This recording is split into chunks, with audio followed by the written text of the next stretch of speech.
TBN 24 news নেটওয়ার্কের নিয়মিত আয়োজন টিবিএন অ্যানালিসিস অনুষ্ঠান থেকে আপনাদের সবাইকে স্বাগত জানাচ্ছি আমি রানা আহমেদ।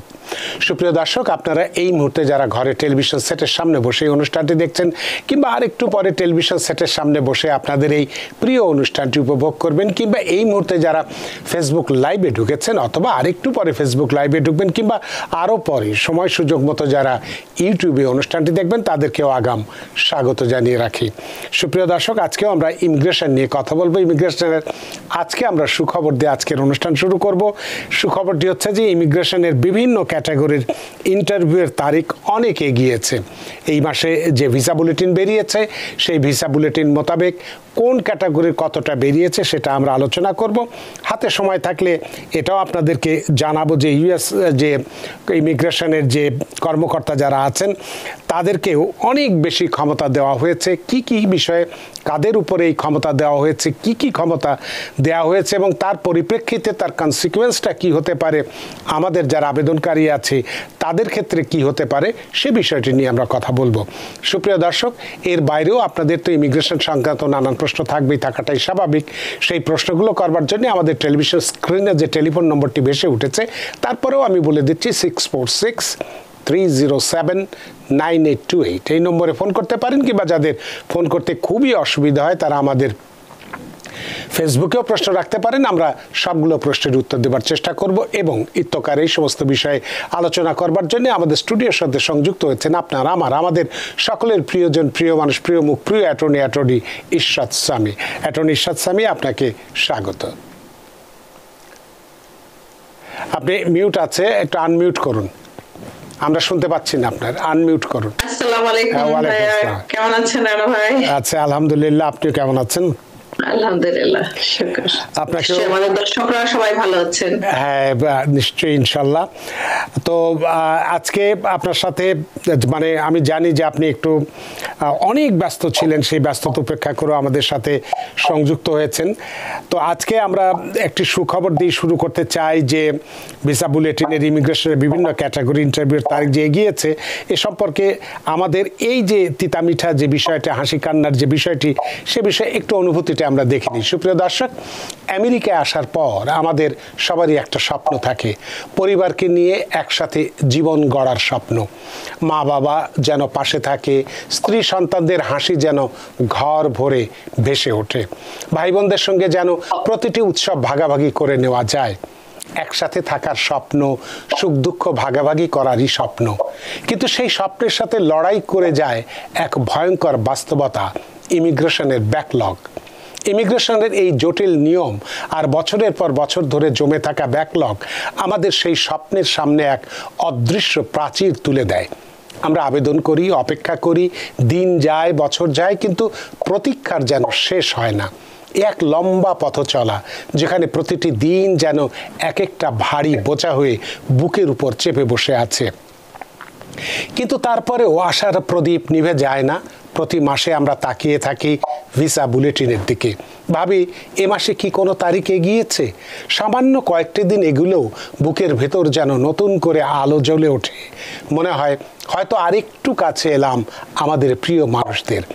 এই ছোট্ট অগ্রগতি হয়ে ওঠে বিশাল আনন্দের উৎস, হয়ে ওঠে আমাদের বুক ভরে নিঃশ্বাস নেবার প্রেরণা। কিন্তু সেই সুখের আলো সবসময় সমানভাবে সবার জীবনে জ্বলে না।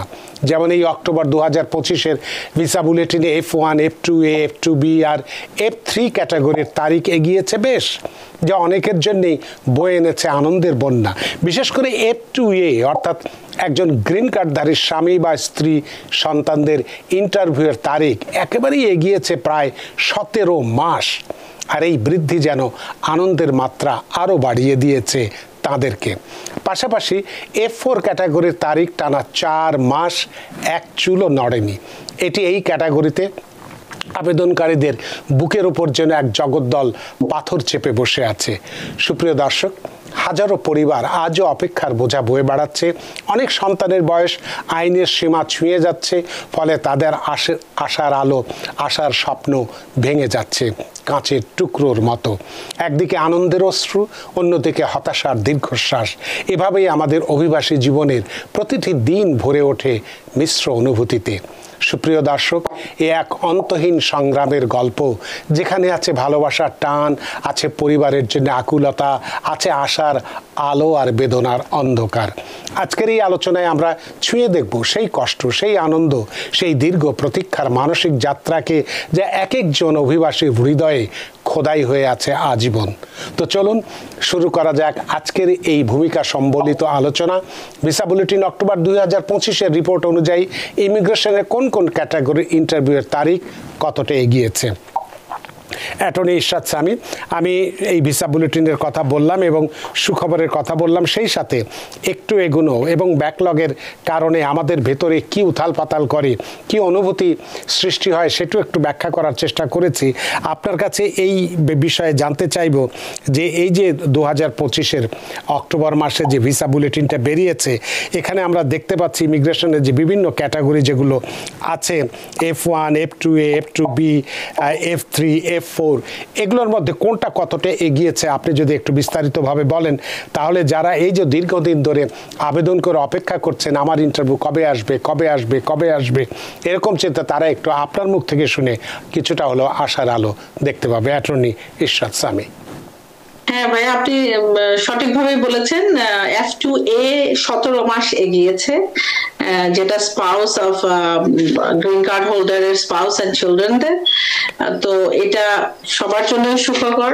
তো তাদের উদ্দেশ্যে বলছি যে যাদের এইটা এগিয়েছে তারা যেন তাদের সব ডকুমেন্টেশন গুলো, যেমন সবকিছু আপডেটেড আছে কিনা এটা চেক করবেন। যেমন আপনার পুলিশ সার্টিফিকেশন যেটা আপনারা দেন সেটা ঠিক আছে কিনা, আপনার মেডিকেল রিপোর্ট আপনি দিয়েছেন কতদিন আগে সেটা আপডেটেড আছে কিনা, না থাকলে করায় নেন আবার। কারণ ইন্টারভিউ ডেটে যাওয়ার সময় আপনার সাথে যেন সেই ডকুমেন্ট গুলো থাকে, এবং ডকুমেন্ট গুলো না থাকার কারণে যেন আপনার ভিসাটা ডিলে না হয়। সো আর আপনার যেগুলো biographic information, birth certificate, marriage certificate, যেসব ডকুমেন্ট আপনার লাগবে অরিজিনাল আপনার কাছে থাকা উচিত, সেগুলো সব গুছিয়ে নেন। সো ইন্টারভিউ ডেটে যেন আপনি সব নিয়ে যেতে পারেন, এবং আপনার অ্যাপ্লিকেশনে কে আপনাকে স্পন্সর দিয়েছেন, কে আপনাকে কিভাবে সাহায্য করেছেন, আপনার অ্যাপ্লিকেশনে কি ইনফরমেশন আছে এটা আপনার জানা দরকার। কারণ ইন্টারভিউ তো এখন তারা খুব ডিটেইলস প্রশ্ন করে। এটা হচ্ছে F2A না, আমি সবগুলো অ্যাপ্লিকেশনের ব্যাপারে এটা আমার অ্যাডভাইস বলতে পারেন। F2B এর এখন চলতেছে হচ্ছে November 27, 2016, যেটা হচ্ছে unmarried spouse, children, sons and daughters যারা 21 and older। আর F3 যারা married sons and daughter of US citizen, তাদের হচ্ছে September 8, 2011 এর অ্যাপ্লিকেশন চলছে এখনো। আর F4 সিবলিংসদের যেটা, সেটা January 8, 2008 চলছে। সো কিছু জিনিস F1 কারেন্ট আছে, E1 কারেন্ট আছে, EB1 না, F1 এর কথা বলছি, F1 এর কথা। F1টা এটা 4 মাসে গিয়েছে। F1 যেটা 15ই জুলাই ছিল সেটা 8ই নভেম্বর 16তে আসছে, অর্থাৎ 4 মাস এগিয়েছে। আর F2A যেটা বললেন যে 1 সেপ্টেম্বর 2022 ছিল, সেটা 1 ফেব্রুয়ারি 2024-এ এসেছে, একবারই 17 মাস যেটা এগিয়েছে। 17 মাস এগিয়েছে। আর F2B, তারপরে EB1 ভিসা সেটা কারেন্ট আছে, EB3 ভিসা লাইক 3 মান্থস এগিয়েছে, EB2 ভিসা 3 মান্থস এগিয়েছে, EB3টা জুলাই 2023 অ্যাপ্লিকেশন চলছে এখন, EB5 আবার কারেন্ট হয়ে গেছে এখন। আর EB4টা হোসেন আহমেদ কাউসার বলেছেন EB4 এর আপডেটটা চেয়েছেন। EB4 কি অবস্থায় আছে? এগুলো এখন EB4 এর এক্সাক্ট ডেটটা আমার স্মরণ আসছে না, আমার একটু চেক করে বলতে হবে, আমি একটু পরেই বলছি আপনাকে। আচ্ছা, তো এখন এইগুলো তো আপনি বললেন ফাইনাল অ্যাকশন ডেটটা, তো এক্ষেত্রে আপনার কাছে কি একটু জানতে চাইবো ফাইলিং স্পন্সর যেটা ভিসা অ্যাপ্লিকেশন যেটা ডেট অফ ফাইলিং, সেটা কোনটা কতটুকু এগিয়েছে, তাহলেও সেটাও তারা অন্তত বুঝতে পারবে যে কবে তাদের অ্যাপ্রুভাল এটা আসতে পারে। অ্যাপ্রুভাল অ্যাকচুয়ালি আপনার ফাইনাল অ্যাকশন ডেটটাই আপনার পে অ্যাটেনশন করতে হয় আর কি। যারা আপনি ফাইনাল অ্যাকশন ডেট দেখে আপনি ইয়ে করবেন, ফাইলিং ডেটটা না, ফাইনাল অ্যাকশন ডেটটাই আপনার মোর ইম্পর্টেন্ট। আচ্ছা, আরেকটা জিনিস রানা ভাই আমি যেটা আপনাকে ফোকাস করতে চাই, যে যারা আমরা ট্রাভেল করছি, ট্রাভেলিং এ এন্টার করার সময় আবার ইউএসএ তে সিটিজেন অথবা গ্রিন কার্ড হোল্ডার বোথের অনেক হয়রানির শিকার হতে হচ্ছে ইয়ের কাছে, ইমিগ্রেশন এনফোর্সমেন্টের কাছে এন্ট্রির সময়।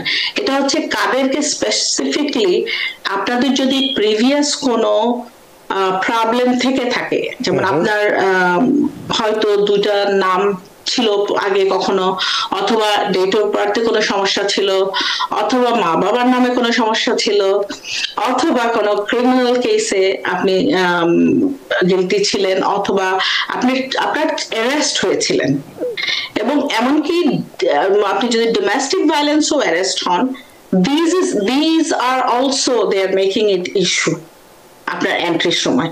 এই জন্য যারা ট্রাভেল করবেন, মেক শিওর যে আপনার প্রিভিয়াস কোনো সমস্যা থাকলে সেটা কি সমাধান হয়েছে কিনা, অথরিটির কাছে ক্লিয়ারেন্স যেগুলো নিতে হয় সেই ক্লিয়ারেন্স গুলো নিয়ে সাথে রাখা, এবং আপনার যদি কোনো, যেমন ফর এক্সাম্পল আপনার একটা লং টাইমের জন্য আপনার যেতে হচ্ছে সামওয়্যার, তো আপনি যখন ব্যাক করবেন আপনার তখন প্রমাণ করতে হবে যে এখানকার যে ডকুমেন্টেশন গুলো আপনার রেসিডেন্সি প্রুভ করে সেগুলো আপনার সাথে আছে কিনা, না হলে আপনাকে খামাখা হয়রানির শিকার হতে হবে ওখানে। Detain, I should say short detention 7-8 hours or লঙ্গারও হতে পারে।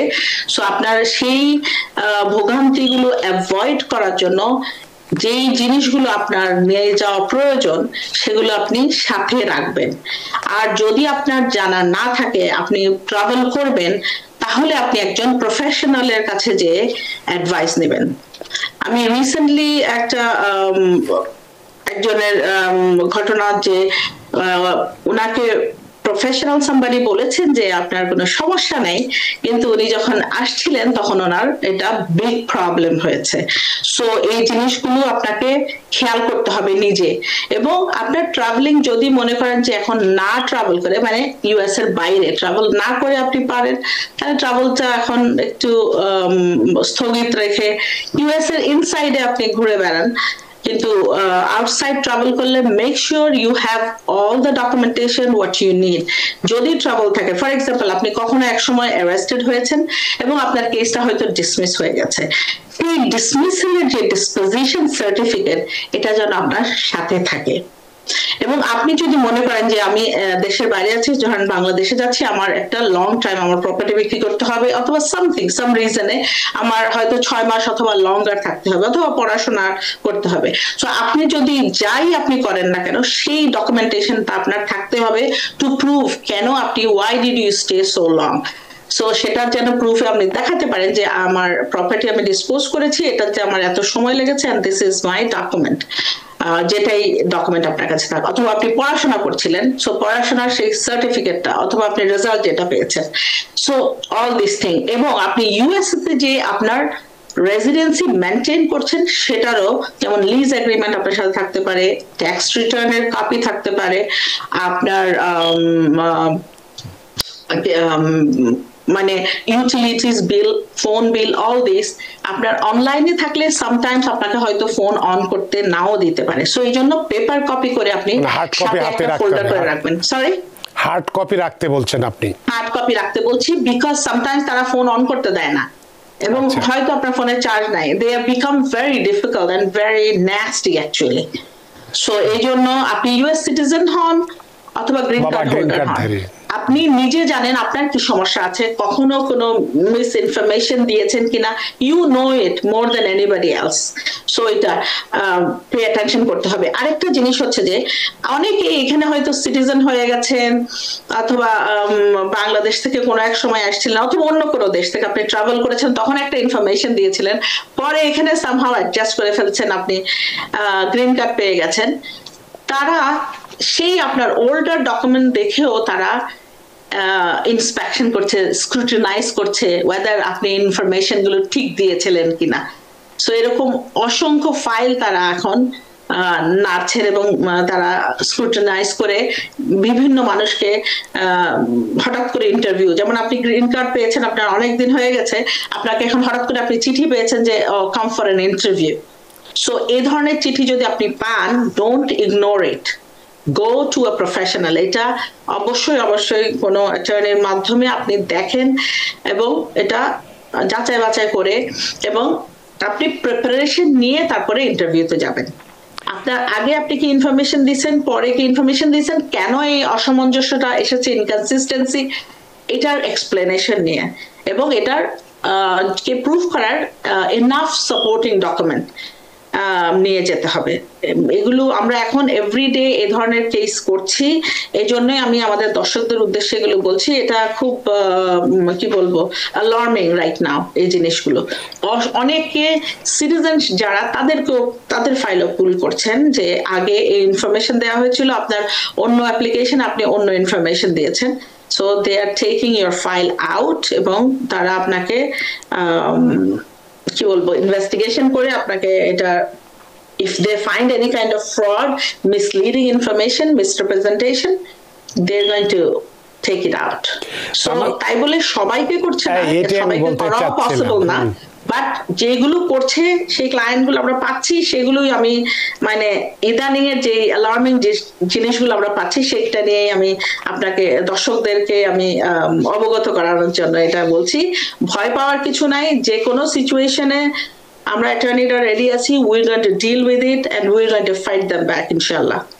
তার মানে আপনি যেটা বলতে চাচ্ছেন যে গ্রিন কার্ডধারী হোক বা সিটিজেন হোক, নাগরিকই হোক, যেটাই হোক না কেন, যারা মিস ইনফরমেশনের মাধ্যমে এইগুলো অর্জন করেছে, তাদের ট্রাভেলের ক্ষেত্রে সমস্যা আছে বা ট্রাভেলিংয়ের ক্ষেত্রে সমস্যা আছে, কিন্তু থাকতে মানে সমস্যা হতে পারে, কিন্তু যাদের এই ধরনের কোনো সমস্যা নাই তাদের তো ভ্রমণের ক্ষেত্রে কোনো সমস্যা নেই, তাই তো?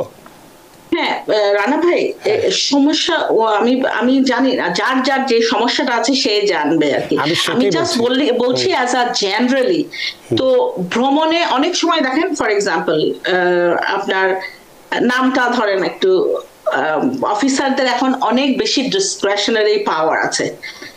অফিসার আপনাকে আননেসেসারি একটা কোয়েশ্চেন করলো, হয়তো অনেকে আনসারটা দিলে মানে আনসারটা হয়তো ঠিক মতো দিতে পারে নাই, হয়তো বা বুঝে নাই, সো এই কনফিউশনটার জন্য তাকে হয়তো হোল্ড করলো ফিউ আওয়ার্স, হয়তো ফিউ আওয়ার্স পরে তাকে ছেড়ে দিল, বাট ওই ফিউ আওয়ার্সও কেন আপনি নেবেন? Why should you go through that? কারণ ওটা ইটস এ স্ট্রেসফুল টাইম, এবং আপনাকে ওখানে বসায় রাখা হয়, বিভিন্ন ধরনের কোয়েশ্চেন করা হয়, অনেক সময় মানুষ অনেক টায়ার্ড থাকে, অনেক সময় বুঝতে পারে না, মেনি ডিফারেন্ট সিচুয়েশন সিনারিও সৃষ্টি হচ্ছে আর কি। সেটার জন্য মানে to avoid all the problem, অনেক ধন্যবাদ। আরেকটি বিষয়, তা আমরা তো বলছিলাম যে ভিসা বুলেটিন মোতাবেক বেশ কিছু মানে বিভিন্ন ইমিগ্রেশনের বিভিন্ন ক্যাটাগরির যে ইন্টারভিউর তারিখ এগিয়েছে, সে প্রেক্ষিতে রোদেলা আকাশ একটি প্রশ্ন করেছেন যে আমার হাজব্যান্ডের অ্যাপ্লিকেশন কোয়ালিফাই হয়েছে 2022-এর নভেম্বর, তাহলে ওনার ইন্টারভিউ ডেট কবে পেতে পারে? 2022-এর নভেম্বরে করেছে, তার মানে আমরা যদি ভিসা বুলেটিন সেপ্টেম্বর যদি দেখি, তাহলে তখন ছিল এটা, যদি উনি গ্রিন কার্ড হোল্ডারের যদি ইয়ে হয়ে থাকেন, স্পাউস হয়ে থাকেন, তাহলে কবে হতে পারে? 22শে সেপ্টেম্বর ছিল, সেপ্টেম্বরে 22, এখন তো এসছে 1 ফেব্রুয়ারি 24, তাই না? জি। তাহলে সেক্ষেত্রে উনি খুব শীঘ্রই ইন্টারভিউ ডেট পেয়ে যাবেন, কারণ এনারা খুব তাড়াতাড়ি এটা মুভ করছে এখন। এবং মুভ করছে একটা জিনিস রানা ভাই, আগে যেমন ইউএসসিআইএস অথবা ইমিগ্রেশনের একটা ইয়ে ছিল যে ভিসাটা কিভাবে দিবে মানুষকে, হেল্পফুল একটা অ্যাটিটিউড ছিল, এখন তাদের মানে অ্যাটিটিউড ইজ চেঞ্জড। এখন হচ্ছে কিভাবে আপনাকে বাধাগ্রস্ত করা হবে, কিভাবে আপনাকে বিভিন্ন জিনিসগুলো আপনি দিয়েছেন, ওইটা আরেকটা জিনিস আপনি দেন নাই, just to delay it. So there is, আমরা এই ট্যাকটিকটা দেখছি ভিসার ক্ষেত্রেও, এখানেও। সো ডেট আসছে, সো সেটার জন্য আমি আমাদের দর্শকদের উদ্দেশ্যে বলেছি যে ডেট আপনার খুব তাড়াতাড়ি আসবে। ডেট আসার আগে আপনার সবকিছু ঠিক সময় মতো সবকিছু আছে কিনা আপনি নিজে চেক করুন, যে আমি কখন এই জিনিসটা জমা দিয়েছি, এটা 1 বছর ভালো থাকে, এটা 2 বছর ভালো থাকে এই জিনিসটা, সো 2 বছর পার হয়ে গেছে, এক্সপায়ার হয়ে গেছে, let's do a new one. ওইটা ওদের চাওয়ার জন্য ওয়েট না করে জাস্ট ফিক্স আপনার ডকুমেন্টগুলো আপনি ঠিক রাখেন এবং সাথে নিয়ে যাবেন, যাতে আপনাকে ডিলে করতে না পারে। কারণ একবার আপনি ইন্টারভিউতে পেয়েছেন এবং সেখানে যদি আপনার ডকুমেন্টেশন কোনো কিছু এক্সপায়ার হয়ে যায়, তখন আবার সেই ডকুমেন্টেশনটা সাবমিট করার জন্য আবার আপনাকে ওয়েট করতে হবে। সো ওই ওয়েটিং পিরিয়ডটা কাট ডাউন করার জন্য আর কি এটা করা, এবং ইনফরমেশনটা জানা। রানা ভাই, বেশিরভাগ আমাদের যেগুলো আমরা পাচ্ছি যে ভিসা দেওয়া হয় নাই অথবা ভিসা পরে দিবে অথবা ওরা ডিসিশন নিচ্ছে এরকম করছে, সেগুলোতে আমরা বেশিরভাগ দেখছি যে তাদের যারা ইনফরমেশন তারা কিছু জিজ্ঞেস করেছে তাদেরকে, যেটা ওনারা সঠিকভাবে বলতে পারে নাই অথবা রং অ্যান্সার দিয়েছে। You see, so little bit of wrong answer আপনারকে ওদের মনে অনেক বেশি সাসপিশন করে, তখন তারা ইনভেস্টিগেশন করে and all sort of thing শুরু হয় আর কি। অনেক ধন্যবাদ রোদেলা আকাশ আপনার প্রশ্নের জন্য। আশা করি আপনার প্রশ্নের উত্তর পেয়েছেন। এরশাদ খান একটি প্রশ্ন ফেসবুকে করেছেন, তারপর আমরা আলোচনায় যাব। If I change my address, how do I change my address in USCIS? Thank you for your question. You can write to them with your current address and old address, mention it in one letter with your name, date of birth, and a number, whatever you have, a number or case number, whatever. So let them know. This is by mail. Whenever you mailing that letter, make sure you keep a copy and always do certified mail. And if they don't respond, then do another one. And you can also do it online. অনেক অনেক ধন্যবাদ এরশাদ খান। আশা করি আপনার প্রশ্নের উত্তর পেয়েছেন। ইশতিয়াক মাহমুদ তিনি বলছেন, is it still the final action date applicable for EB3 skilled to do AOS? It's July 2023, yeah. Ishtiaq Mahmud, আশা করি আপনার প্রশ্নের উত্তর পেয়েছেন। আমরা একটু টেলিফোনে যাই। সুপ্রিয় দর্শক, কে আছেন টেলিফোনে? দয়া করে নাম পরিচয় দিয়ে আপনার প্রশ্নটি করুন। আসসালামু আলাইকুম। আমি ফ্লোরিডা থেকে বলতেছিলাম, ঝুমা। আমার প্রশ্নটা হচ্ছে, আমি ভিজিট ভিসায় গত অক্টোবরে এসেছি এবং এখানে আমি মার্চে বিয়ে করি।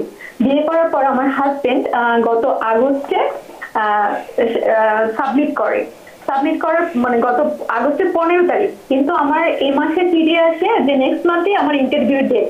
এখন আমার প্রশ্নটা হচ্ছে, বিয়ের ডকুমেন্ট ব্যতীত বা বিয়ের ধরেন ম্যারেজ সার্টিফিকেট বা ছবি, এগুলি বিয়ের ডকুমেন্ট ব্যতীত টোটাল আমার নিজের ব্যক্তিগত কোনো ডকুমেন্টের প্রয়োজন হবে কিনা, হলে আমি কি কি ধরনের ডকুমেন্ট নিয়ে যেতে পারি ইন্টারভিউ ডেটের দিন? এটাই আমার প্রশ্ন ছিল। আপনার হাজবেন্ডের স্ট্যাটাসটা কি? Citizen or green card? এখানে আমেরিকান সিটিজেন। হ্যাঁ, সিটিজেন মনে হচ্ছে, কারণ তাড়াতাড়ি এসেছে ইন্টারভিউতে। অনেক ধন্যবাদ জুমা ভাই। আপু, ধন্যবাদ আপনার প্রশ্নের জন্য। আপনি বলেছেন অক্টোবরে আপনি ভিজিট ভিসায় আসছেন, অগাস্টে আপনার বিয়ে হয়েছে। মার্চে বিয়ে হয়েছে।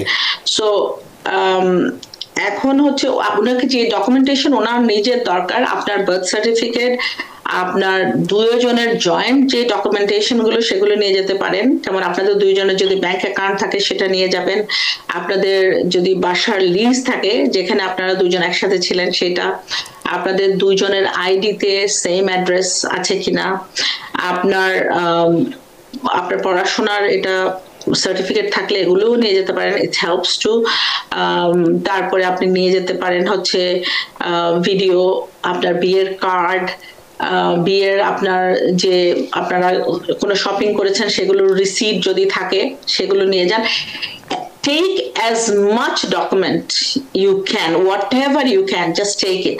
কারণ আগে হয়তো এত বেশি ডকুমেন্টে মানে ছিল, কিন্তু এত বেশি স্ক্রুটিনাইজেশন ছিল কম, এত বেশি ছিল না। এখন যেমন এটাতে বিয়েতেও তারা বলতেছে এটা ফ্রডুলেন্ট ম্যারেজ হচ্ছে, এটাতে বিভিন্ন মিসরিপ্রেজেন্টেশন হচ্ছে, বিভিন্ন ধরনের ক্লেম হচ্ছে, সেজন্য তারা এটা বিয়েটা কি রিয়েল বিয়ে কিনা, এটা কি বোনাফাইড ম্যারেজ কিনা, না এটা কোনো ফ্রডুলেন্ট জাস্ট টু ইমিগ্রেশন পারপাসে বিয়ে, এই জন্য তারা অনেক বেশি ডকুমেন্টেশন দেখতে চায়। সো আপনাদের দুজনের জয়েন্ট ডকুমেন্টগুলো প্লাস আপনার নিজের যে ডকুমেন্টগুলো, আপনার বার্থ সার্টিফিকেট, পাসপোর্ট, আপনার যদি আগে কোনো ম্যারেজ থেকে থাকে কারো, সেই ডিভোর্স সার্টিফিকেট, অথবা যদি আগে কোনো ম্যারেজ থেকে সেখান থেকে আপনার স্পাউস, আগের স্পাউস, প্রায়ার স্পাউস ডেথ হয়েছে, তাহলে তার death certificate, whatever you are saying, আপনি যা বলছেন আপনার অ্যাপ্লিকেশনে, সেটাকে সাপোর্ট করার জন্য ইচ অ্যান্ড এভরি ডকুমেন্ট আপনি মনে করেন আপনি নিয়ে যান। কখনো টু মানি ডকুমেন্টেশন এটা হয় না। ইটস লাইক আপনি যতই দেন না কেন, ইটস লাইক নেভার এনাফ, এরকম একটা ব্যাপার। So take it to prove them that this is your wedding. আরেকটা জিনিস, ওয়েডিং এ অনেক সময় দেখা যায় যে হাজবেন্ড ওয়াইফের খালি ছবি নিয়ে যায়, অনেক ক্ষেত্রে দেখা যায় যে, কিন্তু সেটা করবেন না। আপনার বিয়েতে আপনার আত্মীয় স্বজন, ফ্যামিলি মেম্বার এবং অন্যান্য যারা আছে ওরকম সবার ছবি নিয়ে যান, ছবির অ্যালবাম গোছানো, গুছিয়ে নিয়ে যাওয়া, এটা বেটার। অনেকে ভিডিও নিয়ে যায়, ভিডিওটা আসলে আমি দেখিনি কখনো তারা দেখতে, ছবিগুলো ইউজুয়ালি দেখে, মানে প্রিন্ট ছবিগুলোই তারা দেখে থাকে, প্রিন্ট ছবিগুলোই তারা দেখে থাকে। আপনি সাজিয়ে নিয়ে যেতে পারেন, এটা গায়ে হলুদের, এটা ওয়ালিমার, এটা বিয়ের, এটা এই তারিখে, এটা ওখানে নিচে ছবির নিচে একটু ডিসক্রিপশন দেওয়া, ছবিতে কে কে আছে। সো যত সুন্দর করে আপনি সাজিয়ে গুছিয়ে নিয়ে যাবেন তত ভালো, অর্গানাইজড ওয়েতে আর কি। অনেক ধন্যবাদ ঝুমা, আশা করি আপনার প্রশ্নের উত্তর পেয়েছেন। আপনি বলেছেন বিয়ে ছাড়াও আর কি কি কাগজ, সেটাও বলা হয়েছে। তবে বিয়ের বিষয়টাই কিন্তু, যেহেতু বিয়ের মাধ্যমে আপনি একজন সিটিজেনকে বিয়ে করেছেন, সুতরাং বিয়েটা প্রমাণ করার জন্য আপনাদের আন্তরিক মুহূর্তগুলো, আপনারা ঘুরে বেড়াচ্ছেন ইত্যাদি ইত্যাদি নানান রকমের। এবং রানা ভাই আরো একটা, তারা দুইজনের মধ্যে চ্যাট হিস্ট্রিটাও দেখতে চায়, ফোনে যে চ্যাট করে অথবা মেইল, ইমেলের মাধ্যমে, যেভাবে আর কি। এখন whatever you have, just take a print out যেটাতে প্রুভ করবে you guys were husband and wife আপনারা, কারণ তারা তো পেপার ওয়ার্ক ছাড়া তারা তো এসে আপনার সাথে থেকে দেখতে পারে না, তো পেপার ওয়ার্ক দেখে। আরেকটা আমি বলি রানা ভাই, যারা এখানে আছে ইউএসএ তে, তাদের উদ্দেশ্যে বলছি, যারা এখানে অ্যাডজাস্টমেন্ট সিক করতেছেন তাদেরকে দেখেন, এখন আমরা দেখছি যে বাসায় অথবা কাজের জায়গায়ও ইনভেস্টিগেশনে আসছেন। এটা ইন্টারভিউর পরেও আসতে পারে এবং ইন্টারভিউর আগেও আসতে পারে। সো এটা যা আপনি ফর্মে লিখবেন, make sure everything is like honesty and truthful ওয়েতে আপনি আনসার করছেন। আদারওয়াইজ আপনার ছোট্ট একটা মিস্টেক আপনাকে অনেক ভোগান্তি পোহাতে হবে to get this. So don't do it, just be careful. মনে হয় অনেক সময় যে এটা ফর্ম ফিল আপ করছে, ফর্ম ফিল আপের মতো করে মনে করে দিয়ে দেয়, অত ইম্পর্টেন্স দেয় না অনেক সময়। ওই যে দেখেন, ওই ছোটখাটো একটু একটু মিস্টেকের জন্যই দেখা যায় যে প্রবলেম দেখা যাচ্ছে, আপনার কেসটা ডিনাই করে দিচ্ছে, আপনার ডিসিশনে ডিনায়াল আসতেছে এবং মোশন টু রিওপেনও ডিনাই হয়ে যাচ্ছে। বিভিন্ন ধরনের প্রবলেমের সম্মুখীন হতে পারেন আপনি। সো সেই জন্য বিগিনিং এ যখন আপনি করবেন তখন পে অ্যাটেনশনটা করা ভেরি ইম্পর্টেন্ট। অনেক ধন্যবাদ ঝুমা আপনার প্রশ্নের জন্য। আশা করি আপনার প্রশ্নের উত্তর পেয়েছেন এবং খুশি হয়েছেন। সুপ্রিয় দর্শক কে আছেন টেলিফোনে, দয়া করে নাম পরিচয় দিয়ে আপনার প্রশ্নটি করুন। আমি ভার্জিনিয়া থেকে বলছি, নারায়ণ পাল। জি, আমি আমার ভাইয়ের বউ বাইরের জন্য অ্যাপ্লাই করেছিলাম, এরা অ্যাপ্রুভ করেছে এবং টাকা পয়সা জমা দিয়েছি। এখন দেখা যায় আমার বাইরেটা অ্যাপ্রুভ করা নাই, এখন কি করা যাবে? অনেক ধন্যবাদ নারায়ণ বাবু আপনার প্রশ্নের জন্য। অ্যাটর্নি ইরশাদ সামি। দেখেন, আমি আগে জেনারেলি একটা ওনার প্রশ্নের সাপেক্ষে একটা জেনারেল অ্যাডভাইস দিতে চাই যে যখন আপনারা কোনো ভাই বোনদের জন্য অ্যাপ্লাই করবেন এবং ওনাদের কেসটা যখন অ্যাপ্রুভ হবে, অ্যাপ্রুভ হওয়ার সাথে সাথে within 1 year of the approval আপনি ওনাদের বাচ্চা কাচ্চা, যেটা মনে করবেন যে তাদের বাচ্চা কাচ্চা ওভার 21 হয়ে যেতে পারে, সেই বাচ্চা কাচ্চাগুলোর জন্য আপনি সিএসপিএ যে চাইল্ড প্রোটেকশন অ্যাক্টের অ্যাপ্লিকেশনটা করে রাখা। পরে দরকার না হলে দ্যাটস ফাইন, যদি দরকার হয় আপনার বাচ্চাটা 2 বছরের একটা টাইম, ম্যাক্সিমাম 2 years। এটা অ্যাকচুয়ালি আপনি যখন অ্যাপ্লিকেশন করেছেন আর যখন অ্যাপ্লিকেশনটা অ্যাপ্রুভ হয়েছে, এর মধ্যে যে পেন্ডিং এ যে প্রসেসিং এ যে সময়টা লাগে, সেখানে ম্যাক্সিমাম 2 years তারা ব্রেক দেয় একটা চাইল্ডকে। সো ফর এক্সাম্পল অনেক সময় আমরা দেখেছি আন্ডার চাইল্ড প্রোটেকশন অ্যাক্টে বাচ্চাটা অনেক সময় দেখা যায় 23 হয়ে গেছে, তারপরেও বাচ্চাটা অ্যালাউড আসার জন্য ওই 2 বছরের প্রোটেকশন, চাইল্ড প্রোটেকশন অ্যাক্টের মাধ্যমে। সো এটা যদি আপনারা না করে থাকেন, এখন অ্যাকচুয়ালি টু লেট, যে বাচ্চা যদি অলরেডি এজড আউট হয়ে যায়। তো এখন দেখতে হবে ওনার বাচ্চাটার বয়স কত, উনি কি এজড আউট হয়ে গেছে কিনা। যদি এজড আউট না হয়, সামটাইমস অনেক সময় মিস্টেক হয় ইউএসসিআইএস এর, সো সেটা যদি টাইমটা গণনা করে বাচ্চার যদি বয়স স্টিল থাকে, দেন আপনারা ইউএসসিআইএস কে ইমেল করতে পারেন, চিঠি লিখতে পারেন, অথবা কোনো প্রফেশনালের মাধ্যমে আপনি সিএসপি এর রিকোয়েস্ট করতে পারেন। Sometimes they very highly unlikely. অনেক ধন্যবাদ নারায়ণ বাবু আপনার প্রশ্নের জন্য। আশা করি প্রশ্নের উত্তর পেয়েছেন। একটি প্রশ্ন ফেসবুক থেকে নিতে চাই। সারা ইসলাম সালাম দিয়েছেন। ওয়ালাইকুম আসসালাম। F2A ক্যাটাগরি, যেটা আজকে আমরা বলেছি 17 মাসে এগিয়েছে, petitioner green card holder, PR date September 2019, DQ November 2022। তিনি বলছেন, আলহামদুলিল্লাহ আমি প্রেগনেন্ট, আমার প্রথম মেয়ের বয়স 2 বছর 11 মাস। এখন তাকে নিয়ে থাকা অনেক কষ্টসাধ্য। এখন এই অবস্থায় কি করা সম্ভব? আমার হাজব্যান্ডের ইন্টারভিউ পেতে আর কতদিন অপেক্ষা করতে হবে? দয়া করে ভালো কিছু পরামর্শ দেবেন। হ্যাঁ, ধন্যবাদ আপু আপনার প্রশ্নের জন্য। আপনি আপনার এই প্রেগন্যান্সির যদি ডাক্তারের সার্টিফিকেট থাকে আপনার কাছে এবং আপনার একটা 2 বছরের বাচ্চা আছে, এটা যদি ডাক্তার এক্সপ্লেইন করে চিঠিতে দেয়, তাহলে আপনার কেসটা এক্সপারডাইট করা সম্ভব। যেহেতু আপনি এখন প্রেগনেন্ট, ছোট একটা বাচ্চা আছে, আপনার পক্ষে এটা ডিল করা ইটস নট ইজি। সো আপনার হাজবেন্ডকে আপনার পাশে থাকা প্রয়োজন। এটা যদি ডাক্তার তার রিপোর্টে লিখে দেয় এবং আপনার শারীরিকভাবে আপনি অসুস্থ, যদি আপনার প্রেগন্যান্সি লাইক ডিফিকাল্ট প্রেগন্যান্সি হয়, দেন ডাক্তারের রিপোর্ট আপনাকে হেল্প করবে এবং প্লাস এক্সপারডাইটেড রিকোয়েস্ট করতে হবে।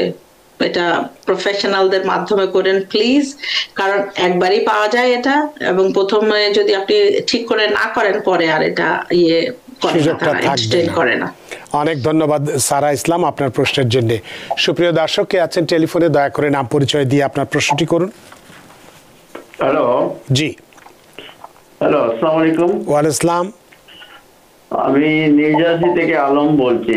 জি, আমার একটা প্রশ্ন ছিল। আমার বোন 2010 সালে বোনের জন্য অ্যাপ্লাই করছিলাম, তখন তার বার্থ সার্টিফিকেট অনুযায়ী ওনার নাম ছিল খালেদা খানম, কিন্তু বিবাহের পরে ওনার নামটা স্বামীর নামের সাথে সংযুক্ত করে খালেদা রহমান করে পাসপোর্ট করা হয়েছে খালেদা রহমান এবং এনআইডিও খালেদা রহমান, কিন্তু অ্যাপ্লাই খালেদা খানম, মুসাম্মদ খালেদা খানম। এখন তো এই নামের ব্যাপারে করণীয় কি? আর আরেকটা ব্যাপার হচ্ছে ওনার সম্ভাব্য ডেট কবে হতে পারে? Thank you. অনেক ধন্যবাদ জনাব। আপনি অ্যাপ্লিকেশন কখন করেছেন, কত তারিখ? 2010 সালে অ্যাপ্লাই করেছেন। 2010, এখন জানুয়ারি 8, 2008 চলছে ভাইয়া। আর নামের এরকম অনেকেরই হয়, আপনি ম্যারেজ সার্টিফিকেট, ওনার বার্থ সার্টিফিকেট দিয়ে এবং এক্সপ্লেনেটরি লেটার, প্লাস আপনাদের এলাকায় যেখানে যদি গ্রাম হয় তাহলে ওখানে ইউনিয়ন পরিষদ থাকতে পারে, শহর হলে মিউনিসিপ্যালিটি, ওনাদের কাছ থেকে, অথবা আপনাদের যে কিছু লোক লাইক ফর এক্সাম্পল আপনাদের চীনে এরকম কেউ অ্যাফিডেভিটও দিতে পারে যে খালেদা, ওনার নাম খালেদা বেগম ছিল আগে, আর পরে মোসাম্মদ খালেদা বেগম, পরে মনে হয় রহমান অ্যাড করা হয়েছে হাজবেন্ডের নাম অনুযায়ী। এটা এক্সপ্লেইন করে দিলে ইউজুয়ালি ইউএসসিআইএস অ্যাকসেপ্ট করে। অনেক ধন্যবাদ জনাব আলম আপনার প্রশ্নের জন্য। সুপ্রিয় দর্শক কে আছেন টেলিফোনে, দয়া করে নাম পরিচয় দিয়ে আপনার প্রশ্নটি করুন। হ্যালো, আসসালামু আলাইকুম রানা ভাই, আমি সালমা বলছি। আমি লাস্ট নাইট একটা কোশ্চেন জিজ্ঞেস করছিলাম রিগার্ডিং আপনার সিটিজেনশিপ অ্যাপ্লাই এর ব্যাপারে। আমার একটা ফলো আপ কোশ্চেন আছে স্মল। জি, তো আমার রিলেটিভ 2017 এ আসছে, এরপর প্যান্ডামিকের সময় 2019 এ বাংলাদেশে চলে গেছে, ওইখানে 3 বছর ছিল। এরপর 2022 থেকে এখানে 3 বছর 1 মাস প্লাস চলতেছে। এখন মাই কোশ্চেনটা হলো যে যদি সামহাউ উনি অ্যাপ্লাই করে আর অফিসারকে সে বুঝাইতে পারে যে বিয়ন্ড দ্য কন্ট্রোলের জন্য তার ইস্যুটা উনি আসতে পারে নাই। সামহাউ যদি অফিসার কনভিন্স হয় আর উনি যদি সিটিজেনশিপ পেয়ে যায়, তাহলে লেটারে কি ইন দ্য ফিউচারে কোনো প্রবলেম হবে কিনা? তো 2022 সালে থেকে এখন পর্যন্ত এখানেই আছে, আর বাইরে যায় নাই? না। আচ্ছা, এটা কি হাজবেন্ড ইউএস সিটিজেন হাজবেন্ড ছিল না? না না, উনি F4 ক্যাটাগরিতে আসছে, ওনার হাজবেন্ড মারা গেছেন। ওকে ওকে, ইউজুয়ালি ইটস 4 years 9 months, আর ওনার হয়েছে 3 years 1 month। আপনি অ্যাপ্লিকেশন করতে পারেন। অফিসার এখন যা আমরা দেখছি, the officer is not going to accept it, but if you want to try you can try, but আপনার যে ফিসটা আপনি দিবেন সেটা হয়তো রিস্ক। আর যদি আপনি ফিস ছাড়া অ্যাপ্লাই করতে পারেন, nothing hurts, you can try, but from my experience whatever I have seen, they are not going to accept. না, Residency requirement they don't play. It's like 4 years 9 months means 4 years 9 months. তো তার মানে সে 2019 সালে দেশে যে 2022 সালে 3 বছর আসেনি, এটাই হয়তো প্যান্ডামিকের কারণে হয়তো কারণ ব্যাখ্যা করে ঢুকতে পেরেছে। আদারওয়াইজ তো গ্রিন কার্ডের কার্যকারিতাই থাকার কথা ছিল না, তাই না? তাহলে সেক্ষেত্রে তো তার এখানে যে আগে 19 সাল থেকে বা 17 সাল থেকে যিনি বা 19 সাল থেকে ছিলেন, সেটা তো কাউন্ট হবে না আসলে, তাই না? আর রানা ভাই, আরেকটা জিনিস হচ্ছে যে এখন তারা মোর না দেওয়া, যে কোনো জিনিস না দেওয়ার তে বেশি, they even count days, you know, so কখন বাইরে গেছেন, কখন আসছেন, they count it in front of you, even few days হলেও আপনাকে ডিনাই করে দেয়। তো সেক্ষেত্রে বোধহয় আবেদন না করাই ভালো, আর 1 বছর কয়েকদিন পরে অপেক্ষা করে করাটা ভাইয়া। এখন she is saying ওনার ইচ্ছা, এটা আমি আমার অ্যাডভাইস বলবো, তারপরে কি করবেন সেটা ওনাদের ইচ্ছা, তাই না? না, হয়তো ভালো করতে যায় খারাপ না হয়ে যায় যে 3 বছর পরে কেন আপনি আসছেন, আপনি তো এখানেই তো আপনি করেছেন, এই ধরনের প্রশ্ন তো আসতে পারে আবার।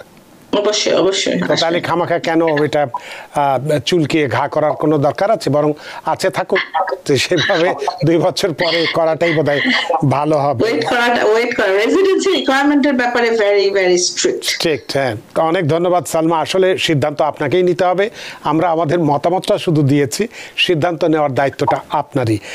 অনেক ধন্যবাদ আপনার প্রশ্নের জন্য। আমার মনে পড়ে গতকালকে এই প্রশ্নটি আপনি করেছিলেন। যাই হোক, আপনার প্রশ্নের জন্য অনেক ধন্যবাদ। সুপ্রিয় দর্শক, কে আছেন টেলিফোনে? দয়া করে নাম পরিচয় দিয়ে আপনার প্রশ্নটি করুন। রানা ভাই, আসসালামু আলাইকুম। আমি সাইদুর রহমান ফ্লোরিডা থেকে বলছি। জি হ্যাঁ, আমি আপনার কাছে আমার বিনীত অনুরোধ এবং ম্যাডামের কাছে আমার কৃতজ্ঞ থাকবো আমার প্রশ্নটা যদি ভালো করে উনি শুনেন, এবং আমার এখন অ্যাডভাইসটা আমাকে যদি দেন আমি কি করব। আমার ওয়াইফ এবং বাচ্চার ইন্টারভিউ হয়েছে ইমিগ্রেশন সেপ্টেম্বরের 10 তারিখে ইমিগ্রেন্ট ভিসা। তো আমি দীর্ঘ 5.5 বছর অপেক্ষা করার পরে ওরা ইন্টারভিউ পায়। তো আমার বাচ্চাটা আমি সিটিজেন হওয়ার পরে আবার I-30 অ্যাপ্লাই করে সেটাকে এক্সপার্টাইজ করে আমার ওয়াইফের ইন্টারভিউর সাথে আমি ইন্টারভিউ নিই। তো 10 তারিখে ইন্টারভিউ যখন হয়, ইন্টারভিউ অফিসার কিছু উইয়ার্ড কোশ্চেন করছে যেগুলি আমরা কখনো এক্সপিরিয়েন্স এরকম ছিল না। এখন আমাদের লিগ্যাল ম্যারেজ, আমার 5.5 বছর একটা বেবি আছে, সেই সকল ডকুমেন্টস দেখার পরেও সে ভিসা দেয়নি। অ্যাডমিনিস্ট্রেটিভ রিভিউ, যেটা গ্রাউন্ড 211 যে আন্ডারে উনি রেখে দিচ্ছেন, এবং খুব বাজে বিহেভ করছে ভিসা ক্যান্ডিডেটের সাথে। তো এই ক্ষেত্রে আমার করণীয় কি? আমি কতদিন তারা এটার জন্য অ্যাডমিনিস্ট্রেটিভ রিভিউটার জন্য লাগতে পারে? আমি 5.5 বছর অপেক্ষা করার পর আমি ইন্টারভিউতে ডেট পেয়েছিলেন। এখন আপনার এই বিষয়ের করণীয় কি, এটাই আপনার প্রশ্ন। অনেক ধন্যবাদ সাইদুর রহমান আপনার প্রশ্নের জন্য। অ্যাটর্নি ইশরাত সামি। ভাইয়া ধন্যবাদ। আমি জানি না আমি পাবলিক টিভিতে আমি জিজ্ঞাসা করতে যাচ্ছি না, আপনি এটার হচ্ছে আপনি প্রথমে দেখবেন কি ধরনের কোয়েশ্চেন আপনার ওয়াইফকে করেছেন, আপনার ওয়াইফ কি ধরনের আনসার দিয়েছে, এটা আমার ডিটেল দেখতে হবে। তারপরে ওনাকে যে কাগজটা হাতে দিয়েছে সেটা দেখতে হবে কোন কোন জায়গায় ওরা মার্ক করেছে, এবং সেভাবে আমাকে এগোতে হবে। So I need to see all the document before I can advise you, but there is lot of thing you can do. যদি আপনার তরফ থেকে এভরিথিং কারেক্ট থাকে এবং ওরা খারাপ ব্যবহার করে, ওনারা এভাবে করেছে, this is we can take care of all this. Okay, তার মানে বিষয়টি উনি একজন অভিজ্ঞ ইমিগ্রেশন অ্যাটর্নির সঙ্গে আলোচনা আর জানতে হবে কি প্রশ্ন করেছে এবং উনি কি আনসার দিয়েছে, কেন ভিসাটা হয় না, এটা আমার নিজেকে অ্যানালাইজ করতে হবে ওনার সাথে কথা বলে, তখন আমি প্রপারলি ওনাকে গাইড করতে পারবো। বেশি দিন ওয়েট করার উচিত না, কিন্তু যদি কোনো প্রশ্ন করে থাকে এবং কোনো কিছু ল্যাকিং থাকে, সেই ল্যাকিংটা আপনি সাবমিট করে দিলে অথবা সেই ডকুমেন্টেশন গুলো দিয়ে দিলে সামটাইমস এটা এগিয়ে যায়। অনেক সময় আমরা দেখি অ্যাডমিনিস্ট্রেটিভ প্রসেসিং এ এরা over 6 months ও লেগে যায় অনেক সময়। So I don't want to give you false information. আপনার জানাটা আমার কাছে বেশি প্রয়োজন যে কি ধরনের প্রশ্ন করেছে এবং কি ধরনের কি খারাপ ব্যবহার করেছে। That's very alarming, that shouldn't B the case. But তারা এখানে ঢাকা এম্বাসিতে অনেকেই খারাপ ব্যবহার করে, এটা আমাদের কাছে যখন আসে, এবং যদি আমাদের কাছে কনক্রিট ইনফরমেশন থাকে then we can process it, এবং আমরা কমপ্লেন করে ওই অফিসারের চাকরিও চলে যেতে পারে। So we can take step, but before taking step I need to know what actually had happened. অনেক অনেক অনেক ধন্যবাদ সাইদুর রহমান। আশা করি আপনি একজন ভালো অভিজ্ঞ অ্যাটর্নির সঙ্গে পরামর্শ করে আপনার বিষয়টি সমাধান করুন। সুপ্রিয় দর্শক কে আছেন টেলিফোনে, দয়া করে নাম পরিচয় দিয়ে আপনার প্রশ্নটি করুন। জি, আসসালামু আলাইকুম ভাই এবং আপা, আমার নাম আনোয়ার। আমার কোশ্চেন হচ্ছে, আমার ছেলে 19 বছর বয়স, F2A ক্যাটাগরিতে, ওর অ্যাপ্লিকেশন ডেট ছিল মার্চ 2023। এটা তো এখন কারেন্ট হয়ে গেছে 2024। তো কবে নাগাদ আমরা ভিসা মানে প্রসেস আগাতে পারে বা I-130 অ্যাপ্রুভাল আসতে পারে? আর দ্বিতীয় হচ্ছে, ও আমার ওয়াইফ অসুস্থ থাকার কারণে ও এখানে এসে ভিসা ওভারস্টে হয়েছিল, এবং ওর 17 বছর 11 মাস 10 মাস বয়স যখন ছিল, বিফোর 18 চলে গেছে। তো আমরা কি ধরনের প্রিপারেশন দিব ভিসার জন্য, যেহেতু ওর ওভারস্টে ছিল, but he left before he became 18? অনেক ধন্যবাদ আপনার প্রশ্নের জন্য ভাইয়া। আপনি ওভারস্টে এর কারণটা, যেই কারণে তার ওভারস্টে হয়েছে, সেই ডকুমেন্টেশন গুলো আপনি বলেছেন আপনার ওয়াইফ অসুস্থ ছিল, যেহেতু তার মা অসুস্থ ছিল এবং সে আন্ডার এজ ছিল, আপনাদের কন্ট্রোলে ছিল, আপনারা তাকে রেখেছিলেন, এবং ডকুমেন্টেশন সাবমিট করা যে ওর মায়ের কি ধরনের রোগ ছিল, এবং ডাক্তারের চিঠি এই সময় থেকে এই সময় উনি অসুস্থ ছিল, এবং বাচ্চাকে সাথে উনি চাচ্ছিলেন, যে জন্য বাচ্চা ওনার কাছে ছিলেন, এবং উনি বাচ্চাটা ওভারস্টে করেছিল, but he was under age. এটা আপনাদের প্যারেন্টস এর এটা ইয়ে ছিল, নট হিম। ও ওভার 18 হওয়ার আগেই সে চলে গেছে। আপনারা একটা জিনিস, ও যখন ওভারস্টে এখানে করে ফেলেছে, তখন এখানে কিছু করার জন্য কেন চেষ্টা করেন নাই? He was under 18, you could have done so many other thing for him. অনেক ধন্যবাদ জনাব আনোয়ার, আশা করি আপনার প্রশ্নের উত্তর পেয়েছেন। অ্যাটর্নি ইরশাদ সামি, আমাদের হাতে সময় নেই, যদিও আরও অনেক প্রশ্ন ছিল, কিন্তু এখন নিতে পারছি না, সময়ের দড়িতে বাঁধা, সময় সীমানা টপকানো কঠিন, তাই অনুষ্ঠান শেষ করতে হচ্ছে। অ্যাটর্নি ইরশাদ সামি, আপনিও ব্যস্ত মানুষ, ব্যস্ততা উপেক্ষা করে আমাদের সাথে সংযুক্ত হয়েছেন এবং বেশ গুরুত্বপূর্ণ বিষয় নিয়ে আলোচনা করেছেন, অনেকগুলো সতর্কতাও দিয়েছেন এবং অনেক প্রশ্নের উত্তর দিয়েছেন দর্শকদের। সত্যি আপনার প্রতি আমরা ঋদ্ধ, আমরা প্রাণিত। ধন্যবাদ। আমাদের দর্শকরা সবাই ভালো থাকবেন, অন্যকে ভালো থাকতে সাহায্য করবেন। আপনাকে আবারও ধন্যবাদ। সুপ্রিয় দর্শক, এতক্ষণ আমরা যে ইমিগ্রেশনের বিভিন্ন ক্যাটাগরির ইন্টারভিউর তারিখ এগিয়েছে, সেটা আমরা বিস্তারিত কথা বলেছি, এবং আমরা বলেছি যে গ্রিন কার্ডধারী বা সিটিজেন যেই হোক না কেন, যদি কোনো রকম সমস্যা থাকে তাহলে এই সময় ভ্রমণ না করাটাই যুক্তিযুক্ত, এই ধরনের পরামর্শ আমরা দিয়েছি। এখন এটি মানা না মানা, এটা সিদ্ধান্ত নেওয়াটা আপনাদের উপরে। আশা করি আজকের অনুষ্ঠানে আপনাদের যথেষ্ট ভালো লেগেছে সুপ্রিয় দর্শক। যে যেখানেই থাকুন ভালো থাকুন, সুস্থ থাকুন, নিরাপদে থাকুন। থাকুন TPN 24 নিউজ নেটওয়ার্কের সাথেই। শুভরাত্রি। TPN 24 টেলিভিশন দেখতে আজই কল করুন 7187776556। লগ ইন করুন www.totalcablebd.com। নিউ ইয়র্ক থেকে সম্প্রচারিত TPN 24 টেলিভিশন বিশ্বজুড়ে বাঙালির কণ্ঠস্বর।